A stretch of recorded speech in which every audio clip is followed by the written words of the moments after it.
Hernán Messuti. Él es médico, presidente de la Sociedad Geográfica Histórica de Cobija y una de las personalidades más destacadas, más ilustres de Pando.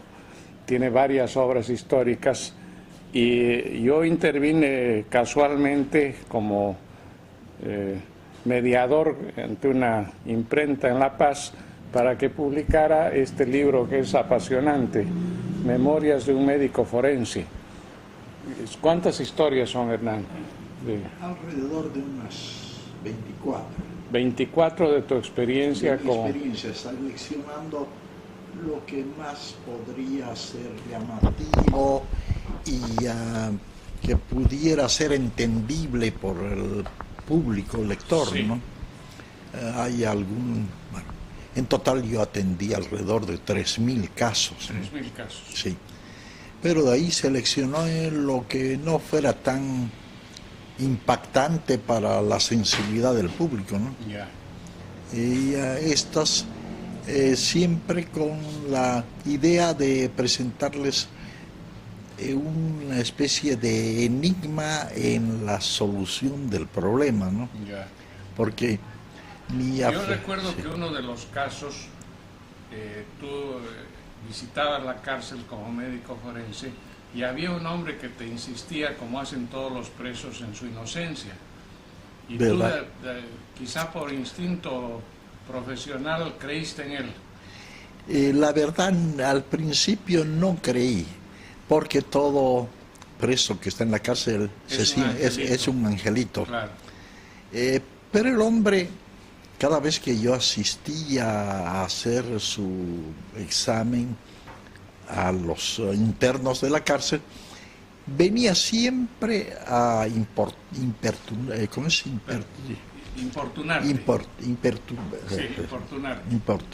Sí. Entonces, tanto insistía que yo lloraba, me explicaba, me suplicaba que, bueno, me lo tengo que sacar de encima de alguna forma. Voy a hacer una investigación. Bueno, siempre he sido aficionado a investigar.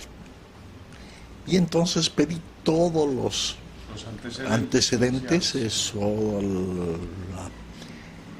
los archivos donde estaba el juicio que se le había seguido. Y entonces me enteré de que había sido acusado simplemente verbalmente, no había sido comprobada de una violación, simplemente por acusación. Yeah. Entonces se me pasó en la mente, yo dije, bueno, ¿cómo tengo que enfocar esto? Comenzaremos por el principio. Entonces, ¿dónde está la víctima? Felizmente la víctima estaba en Dirme, en las dependencias del menor. Ajá. Y entonces, con la autoridad que yo tenía como médico forense, pasé una nota a Dirme para que se me enviase esta niña, que ya no era tan pequeña porque habían pasado 2 años. Y el hombre preso 2 años. Y el hombre preso 2 años. Cuando se hizo la denuncia de la violación, él ya tenía más o menos unos 10 años. Ahora ya tenía 12. Uh-huh. Podía haber pasado una cantidad de cosas. Entonces pedí que me la enviasen. Vino con su madre. No, la madre desapareció. La madre desapareció. Vino con la cuidante del Dirme. Yeah.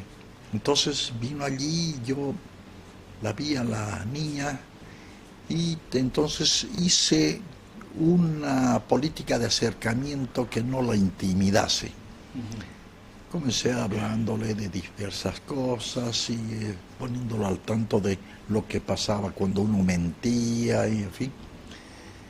Y al final comencé a hacerle un examen general. Comencé mirándole los ojos, la boca, los oídos, en fin, para que ella no pensase que yo iba directamente hacia la parte del examen genital, ¿no? Yeah. Hasta que al final llegué al examen ginecológico. cuando la puse en la mesa de exámenes y examiné sus genitales, me encontré con que el himen estaba intacto. Y era un himen que debería haberse desgarrado si hubiera intenciones de haberse... Terrible. Claro, terrible. Entonces, yo me quedé asombrado y llamo a la que venía con ella y le digo, mire, aquí no hay... No pasa nada. No ha pasado nada. No hay violación. Entonces,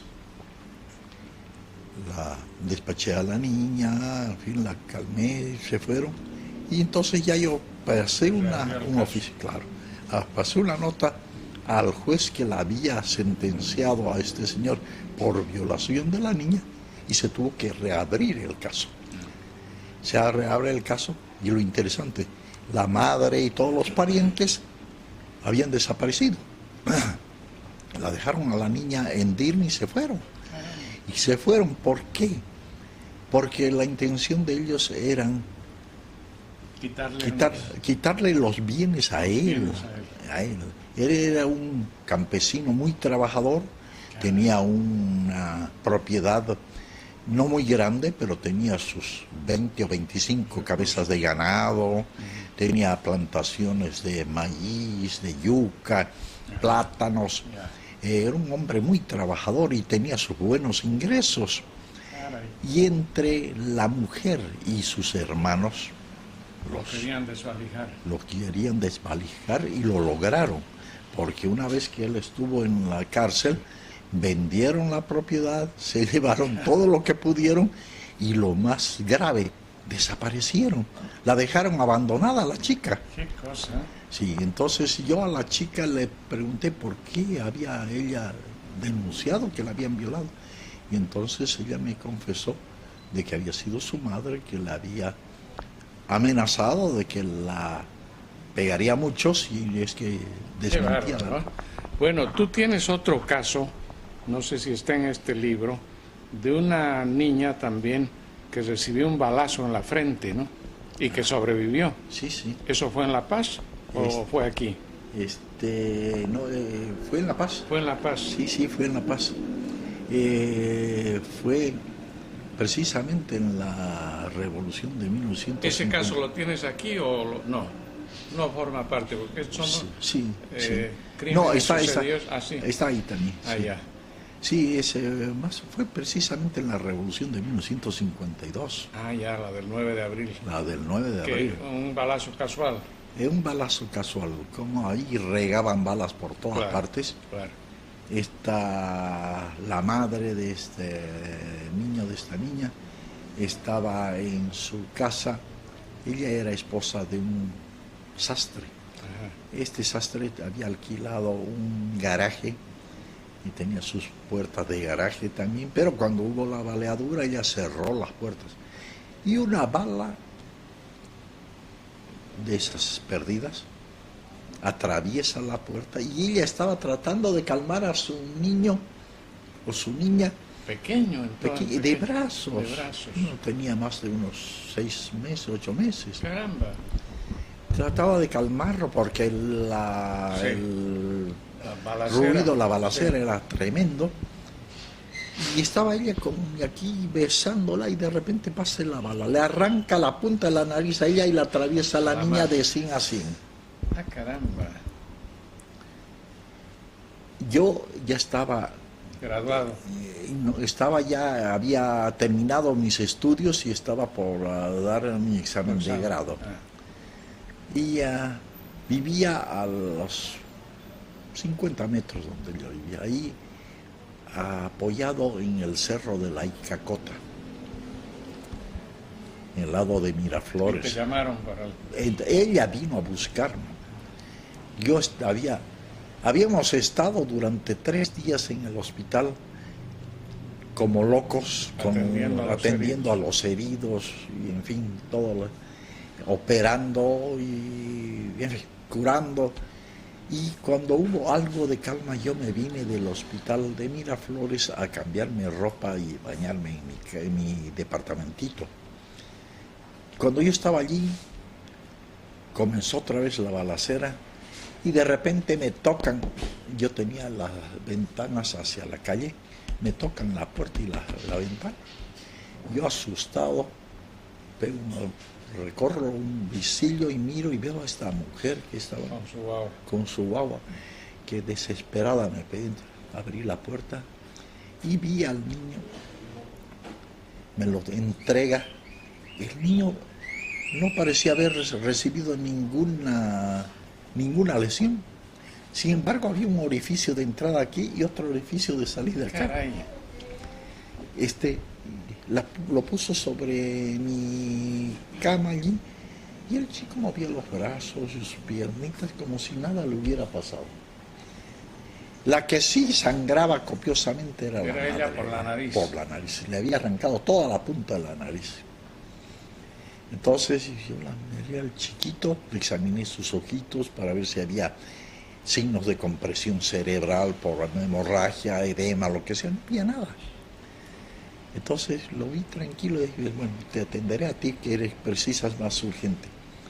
Yo, como ya estudiante de último año, tenía mis cajas de instrumental y todo en la casa. ¿Le cosiste la nariz? Le cosí, se la hizo linda, respingada. Hombre. No sé, antes era lora, ahora Sí. Resultó de respingada. Y ahí domésticamente, sin mayores auxilios. No, le hice anestesia local nada más, ¿no? Con todo lo que yo tenía allí, entonces hice una sutura muy linda. Yo siempre fui aficionado a la cirugía plástica, así que le hice un trabajo de primero, fino. Ya. Una vez que estuvo ella curada, otra vez examinó al niño y no habían signos de lesión, es decir, signos de molestias por alguna afección cerebral, alguna cosa, nada, no había. Entonces yo le dije, mira, en ese rato hubo una calma de la baleadura. Entonces yo le dije, mira, de lo que yo sé, no le encuentro de que esté afectándole mucho a tu niño, pero vamos a llevarlo al hospital donde hay neurólogos, neurocirujanos, y vamos a ver qué dicen. Vamos a sacarle radiografía. Y el rato que paró la balacera, corrimos por la calle que sale hacia el surtidor que hay sobre la Saavedra, y de ahí que da donde está el hospital militar, y corrimos hacia abajo hacia el hospital general. Llegamos allá, lo busco entonces al cirujano, al neurocirujano, que era Mario Michel Zamora, no sé si está vivo todavía, y entonces le digo, ¿esto es lo que ha pasado? Él me miró y quedó asombrado. Vamos a hacerle sacar radiografía. Le hicimos sacar la radiografía, no había ni una gota de sangre dentro del cerebro, no había ni un edema cerebral. La bala había pasado notable. Porque generalmente estos balazos en la cabeza destrozan la parte salida, ¿no? Claro, ¿no? Y además van destrozando toda la masa cerebral, ¿no? Claro, pero digo, se produce un boquete de salida. Sí, claro. Tenía de los dos y sale la masa cerebral. Pero ese no sabía nada. Qué notable.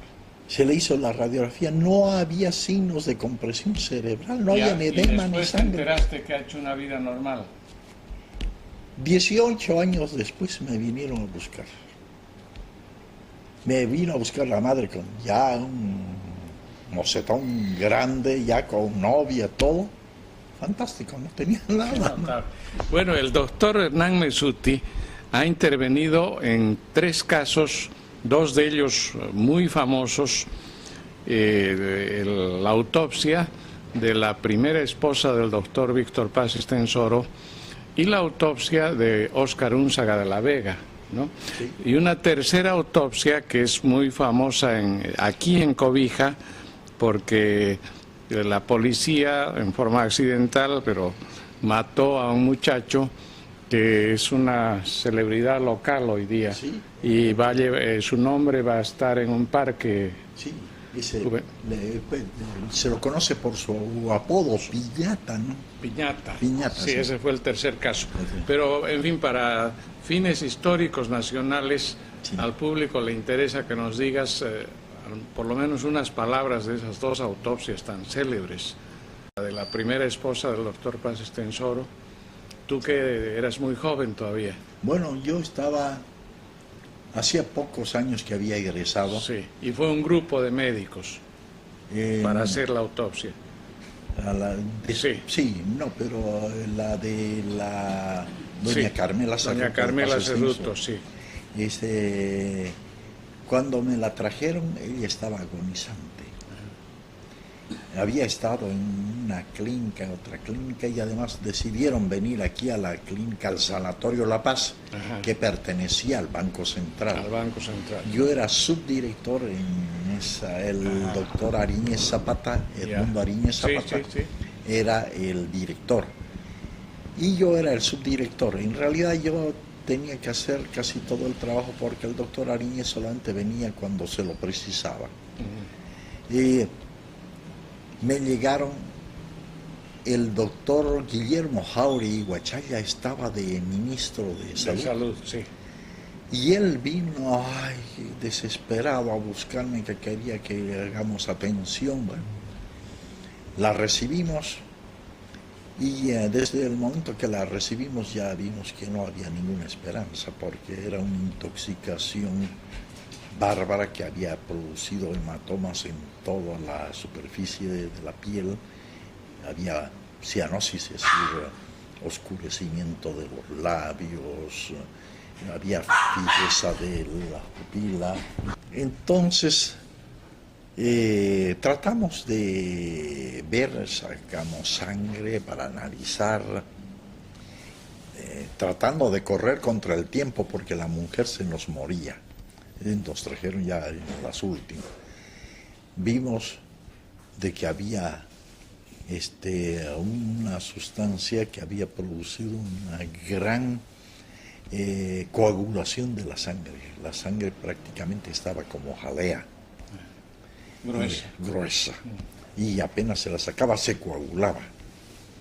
Había sido un veneno bastante fuerte que produjo esta muerte por intoxicación por veneno. Bueno, después de que estuvimos luchando con todo lo que pudimos, expiró. Se le hizo la autopsia y se conformó efectivamente. Se confirmó de que había fallecido por intoxicación por veneno que había producido ruptura de vasos cerebrales y gran coagulación, como si fuese por veneno de las víboras venenosas que tenemos acá, como el pucarara y todas estas que son de tipo coagulante, ¿no? Porque la cascabel de México es hemolítica. El veneno de la cascabel, cuando se inyecta, comienza a hacer reventar los glóbulos rojos. En cambio, estas que tenemos acá, como la pucarara, son de tipo coagulante. Al inyectar su veneno, comienza a producirse la adhesión de los glóbulos rojos unos con otros. Se produce una especie de coágulo grande, ¿no? Se coagula la sangre. Y el segundo caso, el de Óscar Unzaga, bueno, tú estabas viviendo en La Paz. Yo estaba también como médico del Sanatorio La Paz, como subdirector, y esa noche habíamos tenido varias atenciones y me encontraba allá. Y llamaron eso de las 11 de la noche, casi 12, y que querían hablar conmigo, y era el secretario de la presidencia. Precisamos que usted venga a presenciar la autopsia de Unzaga de la Vega en la asistencia pública. Yo prácticamente lo mandé a rodar. ¿Sabe usted? Le dije, yo no pienso ir por dos razones muy fundamentales. En primer lugar, no tengo movilidad para ello. Segundo, no estaría loco de salir por la calle con mi movilidad para que me acribillen a balazos. Entonces el otro se enojó y me dijo, doctor, esto es una orden de la presidencia. Va a venir una movilidad y va con toda la seguridad para trasladarlo. Como que llegó a los 15 minutos la movilidad. Entré, era una vagoneta bastante grande, y adentro me lo encontré al doctor Edmundo Ariñez, que vivía atrás. Otra vez. Jefe. Me lo encontré a Machicao, me lo encontré a Rojas Alaiza, y bueno, subimos por la Arce en dirección hacia la universidad, y en la esquina de la universidad nos detuvieron los milicianos, los tipos mal encachados ahí con ametralladores y que nos enfilaban a cada uno como si fuéramos a liquidarnos, y había el chofer tenía que presentar los permisos para los conductos, ¿no? Y sí, más allá, a la altura del Monje Campero, otra vez. Bueno, pero cuando llegaron al cadáver, ¿qué pasó? Bueno, cuando llegamos al cadáver, cuando llegamos a la asistencia pública, sí, ya habían más de 10 colegas más que habían traído, entre ellos el doctor Manuel García, y hasta Pastor Sangüesa, en fin, varios otros colegas, y entonces nos ordenaron hacer la autopsia de los cadáveres.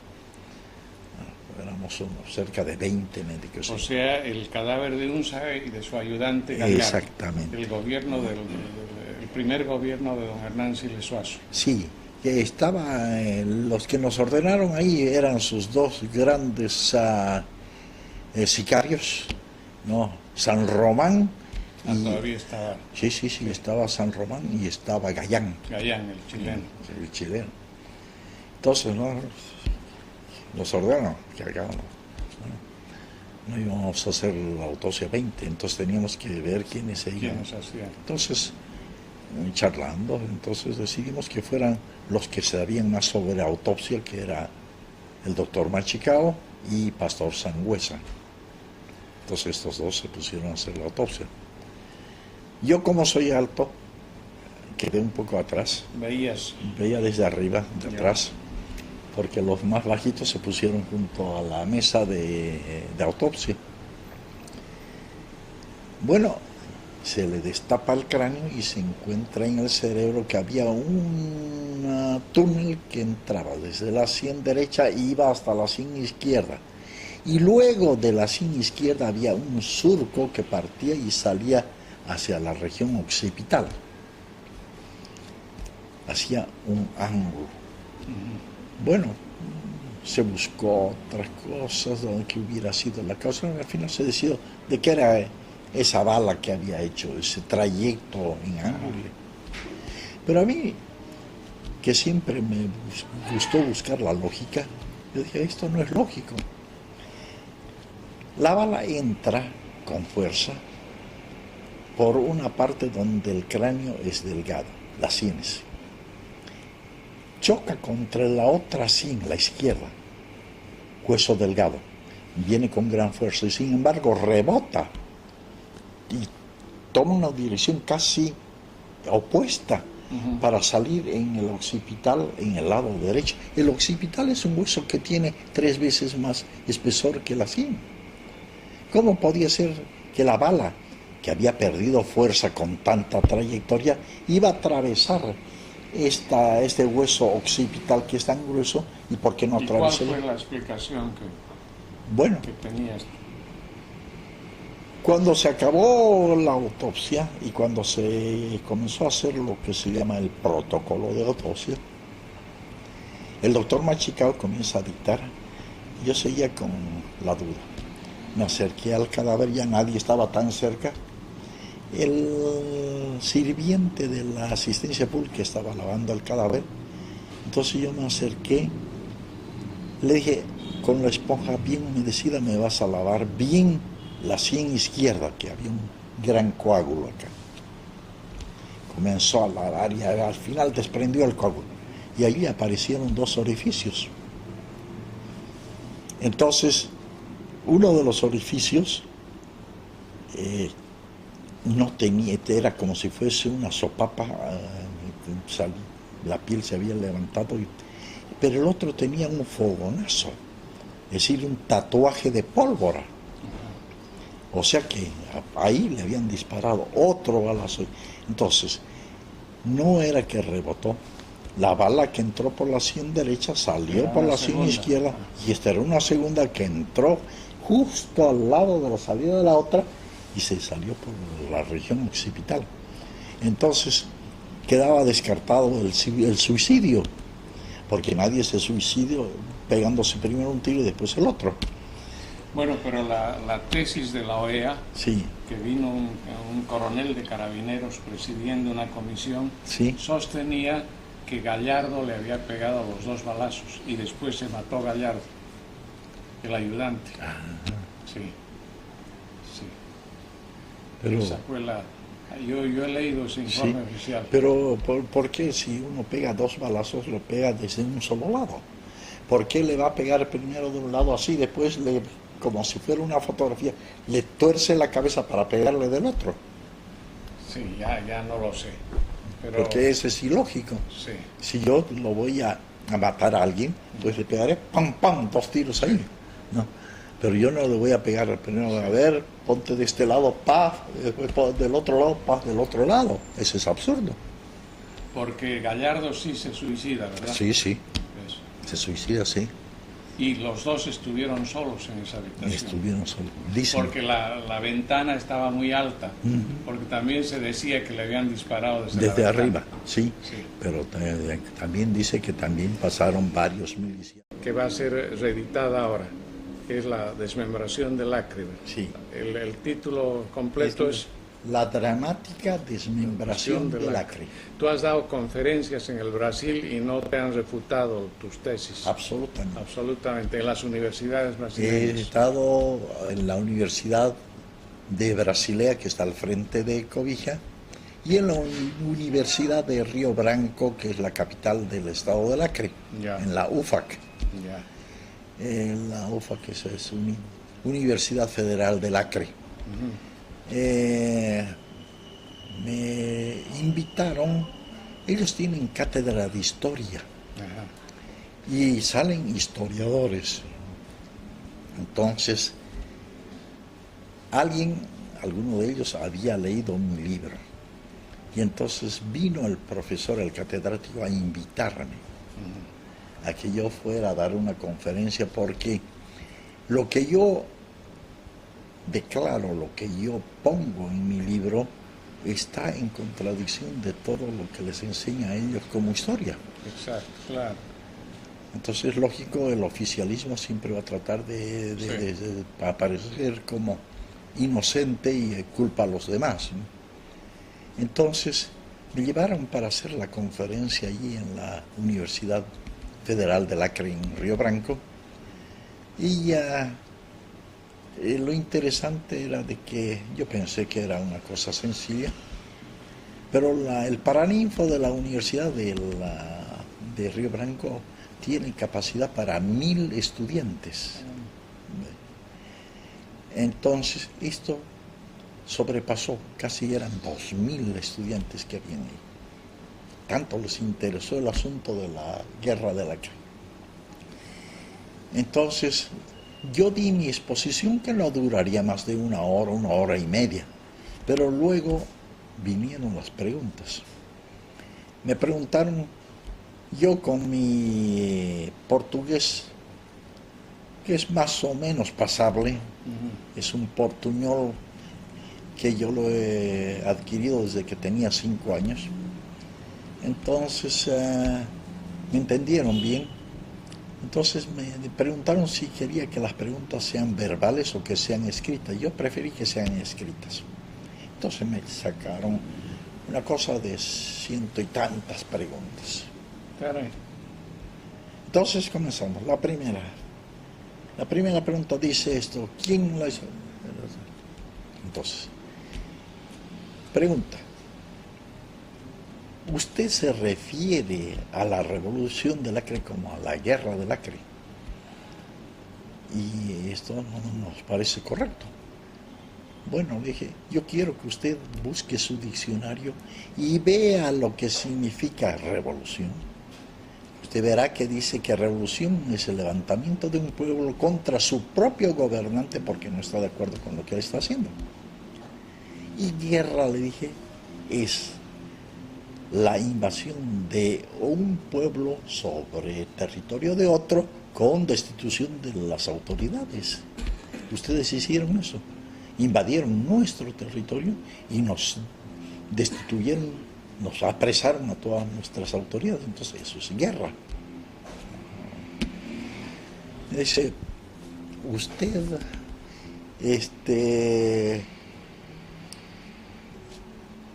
habla de que el territorio les pertenecía. Sí, señor, nos pertenecía desde 1777 con el Tratado de San Ildefonso.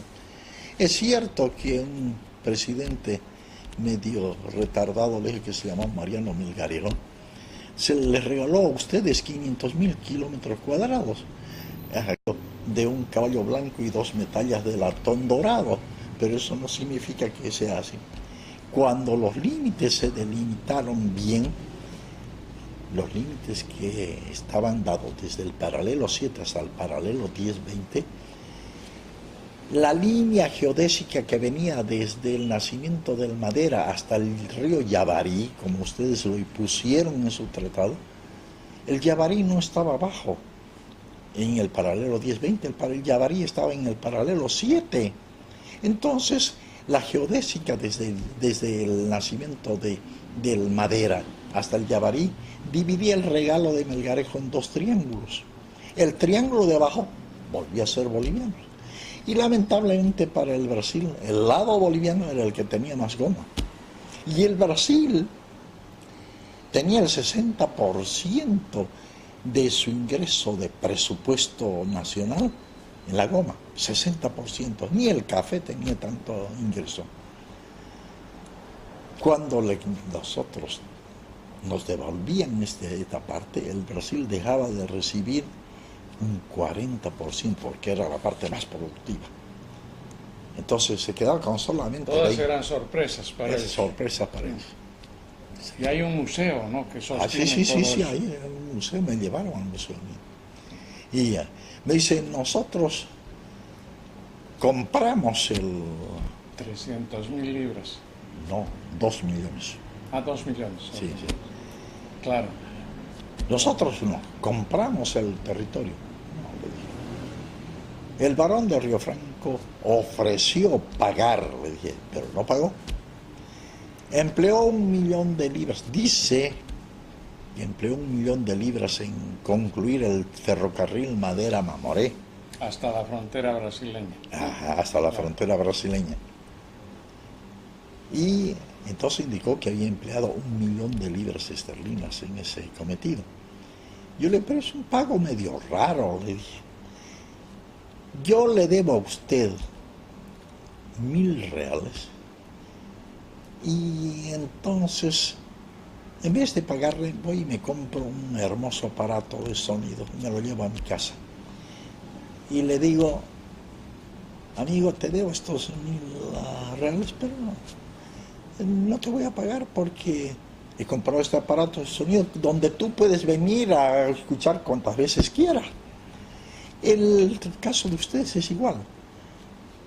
Con dinero boliviano ustedes hacen en su territorio un ferrocarril con gente brasilera y luego cuando terminen ponen administración brasilera. ¿Dónde está el pago a Bolivia? ¿Dónde quedó? Si ustedes hubieran dado administración boliviana, bueno, podríamos considerar que era nuestro. Pero no, ustedes eran. Entonces, ¿dónde pagaron ustedes? Bueno, me salieron con otra cosa.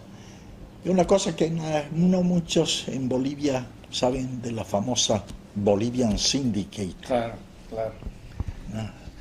Entonces, fue un desastre.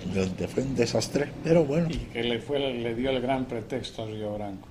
Bueno, él no fue tanto a Río Branco como a Plácido de Castro.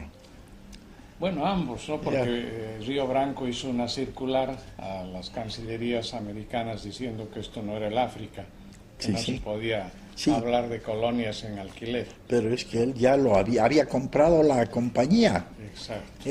La Bolivian Syndicate los Sí. asustó a todos los que habían comprado las acciones de la Bolivian Syndicate. Claro. Se la compró. La Bolivian Syndicate tenía un capital declarado de más o menos 1 millón de libras esterlinas. Y él se las compró, como dicen los brasileños, a precio de banana. 100.000. 100.000. 100.000. 100.000 libras esterlinas, $250.000, cuando eso valía más de 2 millones de dólares.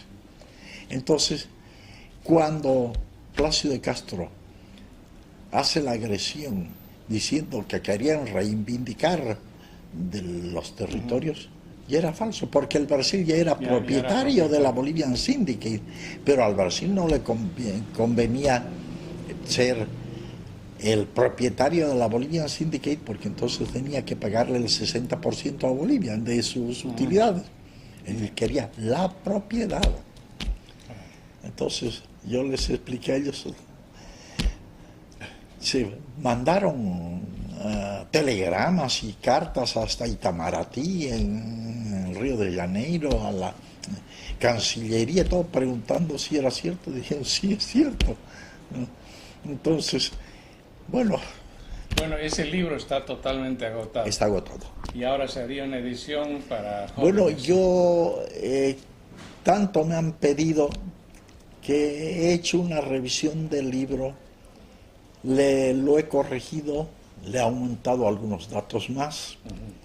Por ejemplo, en la primera edición yo menciono el Tratado de Ayacucho, pero no digo que en qué consistía el Tratado de Ayacucho. En esta nueva edición yo lo transcribo en extenso, lo que era el Tratado de Ayacucho. Entonces hay varias cosas que he ido aumentando con datos más precisos. No es la única obra que tienes sobre el Acre. No. Has publicado también la Batalla de Bahía. También la Batalla de Bahía. Bueno, esta Batalla de Bahía es una obra media original, porque yo la he escrito con lo que me contaron los sobrevivientes, los actores de la Batalla de Bahía. Entonces yo tuve la suerte de conversar con 4 de ellos. Uno de ellos, de apellido Languidé, vivía a las 2 casas de mi casa. Así que yo, que siempre he sido medio investigador, me gustaba ir a charlar con este señor ya viejito. Y me gustaba ir a charlar con él. Entonces él me contaba su experiencia de cómo habían conformado la columna Porvenir, cómo se habían trasladado de Porvenir hasta Puerto Bahía, hasta la Barraca Bahía, porque que ahora es Cobija, y cómo habían atacado. Tenía otros 2 más. Uno de ellos era administrador de uno de los siringales que tenía mi padre. Mi padre tenía más o menos unos 6 siringales. Bueno, yo nací en cuna de rico. Entonces, uno de los administradores ahí, un mercado del kilómetro 26. Sí, estaba ahí. Ahí. Empleado de Suárez. Empleado de Suárez en ese entonces, después de la Casa Mesuti. Entonces, charlando con él también me confirmaba lo mismo. No me contaba más o menos en su manera la misma historia. Y luego un tercero que también era una persona que trabajaba como empleado público, a quien yo entrevisté, conversé, en fin, y saqué los datos y que coincidían todos los datos que había dado el primero. Entonces yo armé la historia basándome en lo que me decían ellos y luego en lo que dijo Nicolás Suárez en su libro. Sí.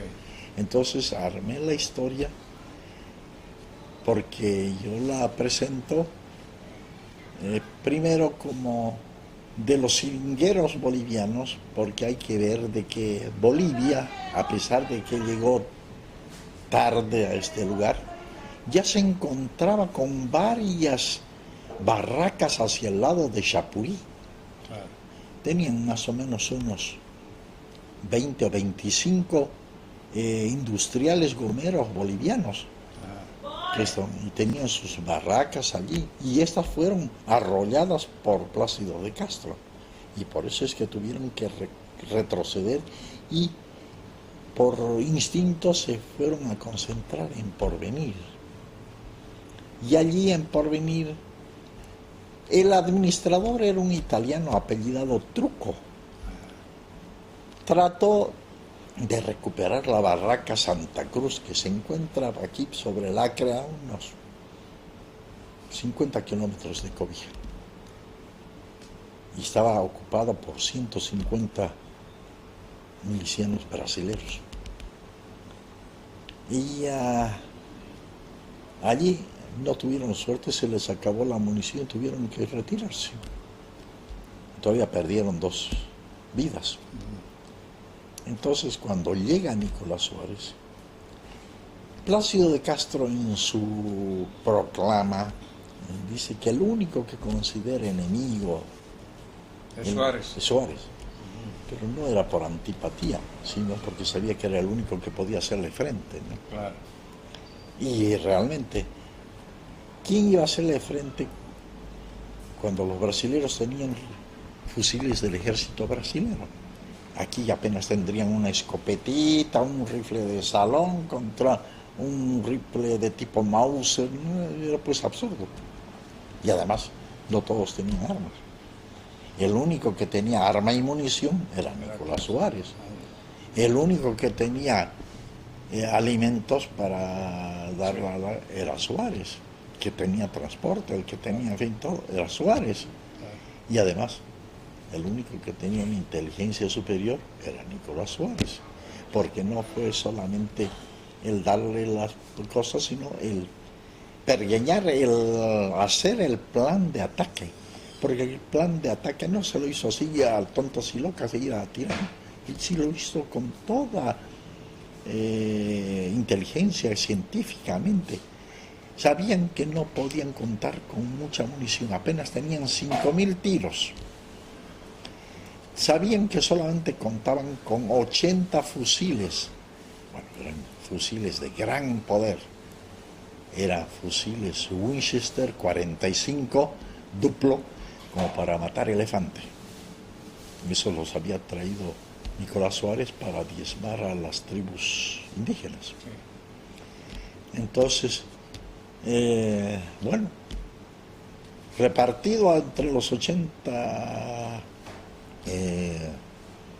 combatientes de la Comuna Porvenir, significaba de que cada uno solamente tenía 80 tiros y quedaban algo así,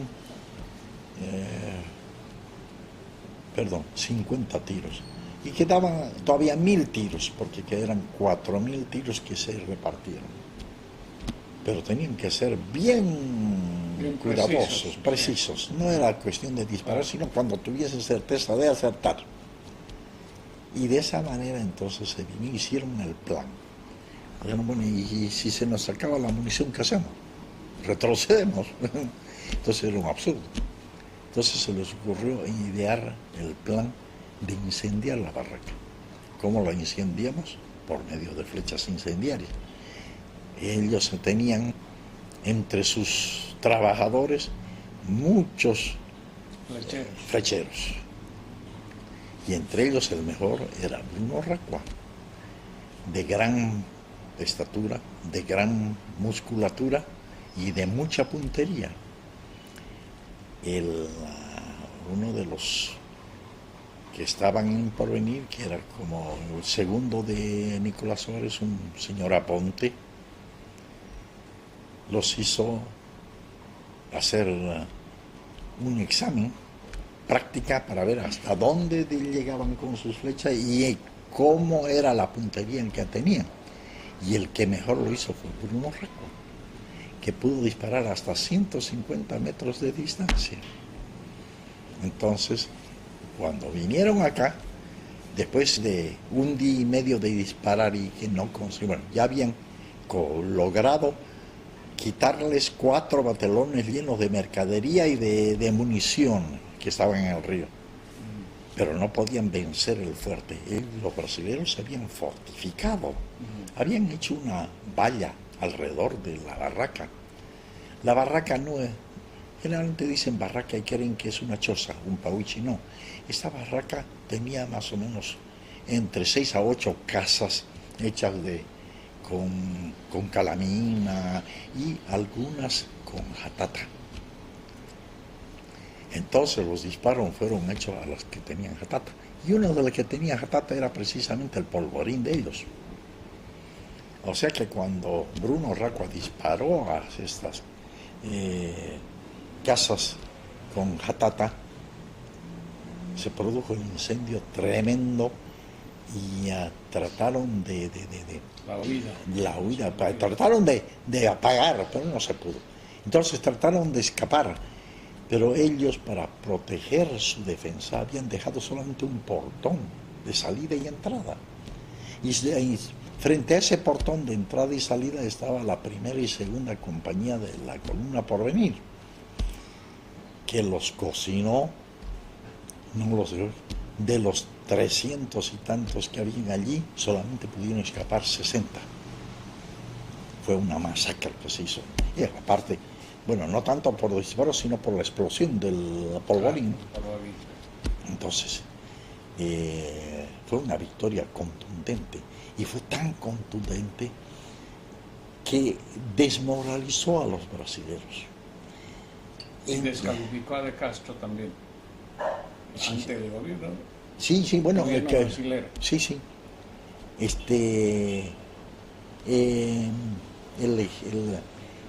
El barón de Río Branco, que era el canciller, había mandado ya, como quien no quiere la cosa, diciendo que eran territorios en litigio, sí. Había mandado una fracción de ejército brasilero que se vino a acampar en lo que es ahora Río Branco.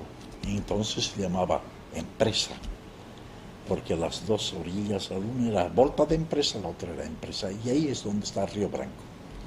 Allí ya habían soldados verdaderos de línea, 3.000, a mano de un general que se llamaba Olímpio da Silveira. Este era un militar muy correcto, muy probo, que no estaba de acuerdo con las cochinadas que estaba haciendo Río Branco. Y cuando pierde Plácido de Castro esta plaza que se deshizo todo el ataque que estaba haciendo Plácido de Castro, entonces lo manda a llamar a Plácido de Castro y le quita el mando y disuelve su ejército de irregulares. Eso nos favoreció enormemente, porque cuando Río Branco en Río de Janeiro se enteró de lo que había hecho este general, hasta que ordenó que se reponga, ya habían pasado más de 2 meses. Y eso le dio tiempo al general José Manuel Pando a venir con el gran ejército boliviano, 810 soldados, a combatir contra 3.000. Pero ya no se produjo ningún hecho de armas. Sí, Puerto Rico y Palestina. Puerto Rico y Palestina. Sí, Palestina fueron los últimos hechos de armas. Pero ahí estábamos nosotros ganando. Y al igual que en la guerra del Chaco, cuando nosotros ya estábamos sentándoles la mano, entonces Río Branco exactamente ofrece lo que se llamó el Tratado de Modus Vivendi, que Bolivia no aceptó. Pero entonces Río Branco manda a decir al vicepresidente de Bolivia, que si no equivoco era Montes, le manda a decir que eso no era una invitación, sino era un ultimátum. Un ultimátum, claro. Sí, porque el Brasil estaba decidido ya a entrar con su ejército, A invadir. a invadir. Tenía 3.000 aquí en Río Branco, 5.000 en Corumbá y todavía 3.000 de la Fuerza Naval para invadir Santa Cruz. O sea que nos invadían por todo lado y no teníamos nada con qué defendernos. Ese es el final del Tratado de Petrópolis. Ese es el tratado. Bueno, Hernán, te agradezco muchísimo.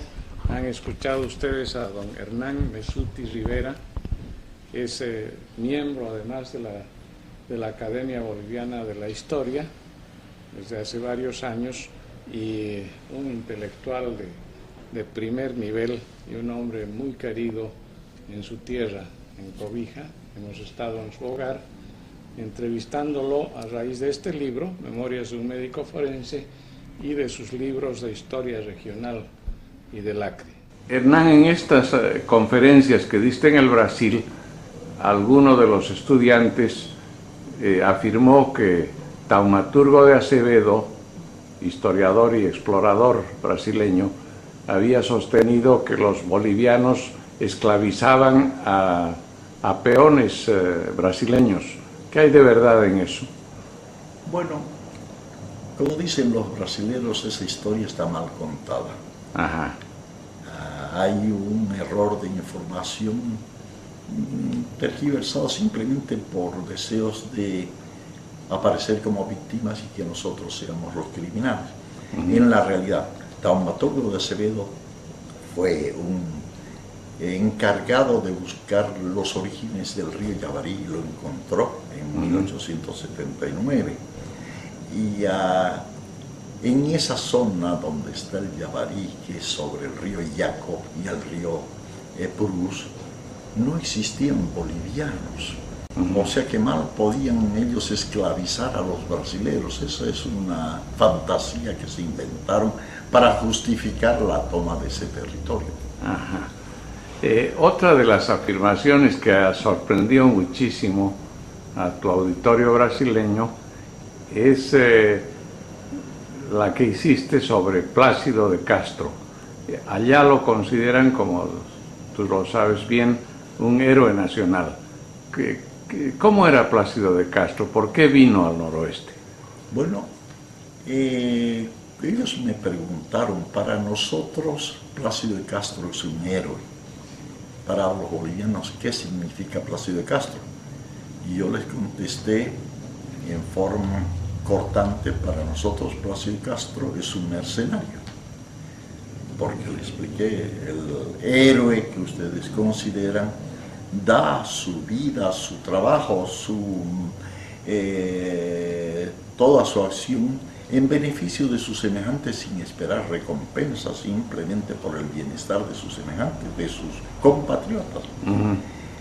En cambio, el mercenario hace la guerra por plata. Y en este caso, Plácido de Castro hizo la guerra del Acre por $60.000. ¿Que se los pagó quién? Se los pagó el gobernador del estado de Amazonas, que se llamaba José Neri. Entonces... Ahora, ¿cómo podemos probar esto? Porque como sucede siempre, tú sabes que ni el dinero ni el amor se pueden esconder mucho tiempo. Así es. Y él hizo algunas inversiones. Por supuesto. Lo interesante es que Plácido de Castro, en su historia, venía de una familia humilde por allá, por Río Grande del Sur. Y ya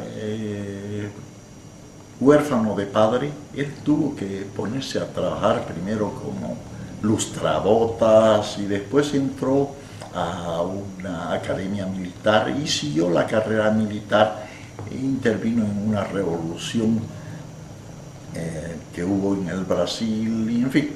Al final, ya con el grado de capitán, pide su retiro para venir a ganar la fortuna que se ofrecía a los que venían a explotar goma en el Acre. Pero él viene como mensurador para medir los cingales y poder presentar las medidas para que sean registrados en propiedad. En este estado él enferma de paludismo, tiene que regresar a Manaus, y en Manaus el gobernador José Neri le ofrece $60,000 para que comande la cuarta revolución, que le llaman ellos, para desalojar a los bolivianos de Puerto Alonso y de todo el Alto Acre. Otro tema que quería tratar contigo es el de la personalidad de Pando. Hay gentes que dicen, ¿y por qué se le dio su nombre a esta región? ¿Tú crees que tenía méritos Pando para que el noroeste de Bolivia ahora lleve su nombre? Mariano, te agradezco que me hagas la pregunta. Yo soy un defensor del general José Manuel Pando, no porque lleve el nombre del departamento donde yo nací, sí, sino que yo tengo la historia de José Manuel Pando, que fue 5 veces explorador de este territorio cuando nadie se atrevía a recorrer esta tierra. Él fue el que escribió un folleto explicativo que presentó ante el Congreso Nacional. Bueno, él hizo esa exploración porque estaba exiliado acá. Confinado. Sí. Confinado, exacto, confinado, es la palabra. No, la figura de Pando es realmente muy, muy meritoria. Sí, sí, yo considero.